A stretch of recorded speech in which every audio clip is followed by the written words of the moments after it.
세종의 협치를 배우면 우리가 나아갈 길을 찾을 수 있을 것이다. 우리나라에서 가장 성공한 군주로 인정받는 세종대왕은 설득의 달인이었다. 왕위에 오른 후 처음 공식 발언한 말이 인원하자였다고 알려질 정도로 그는 신하들과 다양한 의견을 주고받았고 논박의 과정을 중시했다. 유능한 신하들을 채용하는 일도 중요하지만 그들의 능력을 최대한 발휘하도록 하는 일도 중요한데, 그런 점에서 세종은 두 가지 모두에서 탁월했다고 할 수 있다. 아무리 유능한 인재라도 자신의 뜻을 펼칠 계기가 마련되지 않는다면 자신의 능력을 제대로 발휘하지 못한다. 세종은 자신의 뜻을 따르는 사람만 중용한 것이 아니라 반대하는 사람도 설득해 국정에 기여하도록 만들었다. 한글 창제 과정에서도 한자 사용의 중요성을 강조하는 양반 사대부들을 억압하기보다 업무는 백성을 편리하게 만들기 위한 것이다라는 당위를 내세워 설득했다. 기생의 소생이었던 장영실이 정오품에 오를 수 있었던 것도 세종의 설득 노력이 맺은 성과다.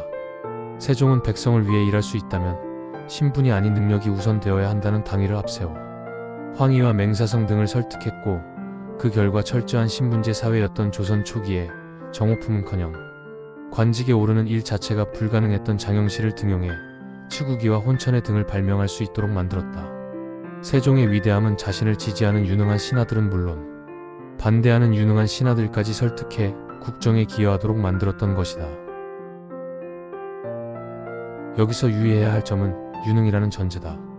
세종대왕 같은 위대한 군주도 나라를 위해 유능한 인재일 때 설득해서 능력을 발휘하도록 했지, 유능하지도 않은 사람을 설득하려고 시간을 낭비하지는 않았다. 국익을 위해 도움이 될 유능한 반대 세력을 설득하고 도움을 받는 일은 생각만큼 쉽지 않다. 중요한 것은 자신에 대한 지지 여부와 상관없이 유능한 인재를 두루 발탁하려는 지도자의 의지와 결단이다. 협치를 한다고 유능함과 무능함을 가리지 않거나 자신을 지지한다는 이유로 무능한 인간까지 중용하는 짓은 무지하고 천박한 지도자에게나 어울리는 어리석은 일일 뿐이다. 그런 점에서 우리가 어떤 정부의 인사를 판단할 때 적용해야 할 가장 중요한 기준은 개혁 의지나 유능함 중 하나가 아니라 두 가지 모두이어야 한다. 협치를 하기 위해 무능하고 야비한 적폐 세력까지 다 끌어안고 가야 한다는 주장은 협치가 아니라 야합을 하라는 것이다. 협치의 의미는 힘을 합쳐 잘 다스려 나간다는 것이다. 여기서 중요한 것은 누구와 힘을 합칠 것인가의 문제다. 그 대상을 어떻게 설정하느냐에 따라 협치의 성격이 결정될 수 있을 것이기 때문이다. 일단은 우호 세력의 힘을 합쳐야 한다. 그리고 필요하다면 반대 세력도 설득해 힘을 합치도록 노력해야 한다. 그것이 올바른 순서다.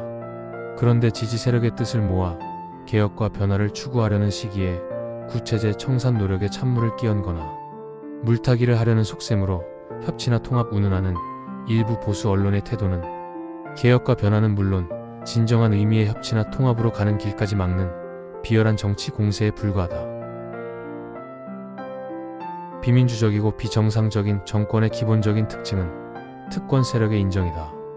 반대로 진정한 민주주의자들이 지향하는 나라는 그런 특권이 없는 세상이다. 대통령을 비롯해 어떤 권력자나 재벌도 잘못을 저질렀으면 그에 합당한 처벌을 받아야 하고, 권력의 행사는 정해진 법에 따라 이루어지는 나라가 바로 민주주의자들이 바라는 세상이다. 그런 나라가 진정한 의미의 민주주의 국가이기 때문이다. 근대 민주주의는 왕과 귀족 등 일부 특권 계층에게만 허용되던 정치적 자유인 참정권을 시민계급에게로까지 확산시키기 위한 투쟁으로부터 시작했다. 따라서 특권 계급이 존재한다는 사실 자체는 민주주의에 대한 부정을 의미한다. 민주주의의 기본 의미는 국민이 주권을 갖는 정치 형태다. 이런 정치 형태는 다스리는 사람과 다스림을 받는 사람이 근본적으로 다르지 않다는 정신에서 출발한다. 이런 정신에서 출발한 민주주의의 기본 이념은 인간의 존엄성과 자유, 그리고 평등이다. 무엇보다 법 앞에서 만인이 평등해야 한다. 평등의 정신은 죄를 지은 사람이 지위고하를 막론하고 처벌받아야 한다는 원칙의 준수로부터 시작한다. 반대로 죄를 짓지 않은 사람은 정치적 차이 때문에 부당하게 처벌받지 않아야 한다. 그런데 그동안 우리 사회는 그렇지 못했다. 죄를 지었어도 권력을 가진 사람들은 처벌을 받지 않았고 정치적 반대자들은 죄가 없어도 처벌을 받았다. 그런 비정상적인 일들을 정상으로 되돌리기 위해서는 그런 비정상적인 사회를 만든 사람들을 처벌하는 일이 선행되어야 마땅하다. 그것이 비정상을 정상으로 돌려놓는 첫 단추이기 때문이다. 그런데 협치와 통합 운운하며 그들에 대한 처벌을 막거나 축소하려는 태도는 국가의 발전을 위해 유능한 반대자들을 중용했던 세종대왕의 협치 정신과 본질적으로 다르며 다만 구체제 세력과 야합해 그들의 특권을 계속 옹호하고 인정하라는 주문일 뿐이다. 이는 어떤 개혁이나 혁신을 하지 말자는 말과도 같다. 이제 우리는 어떤 길을 가야 하는가?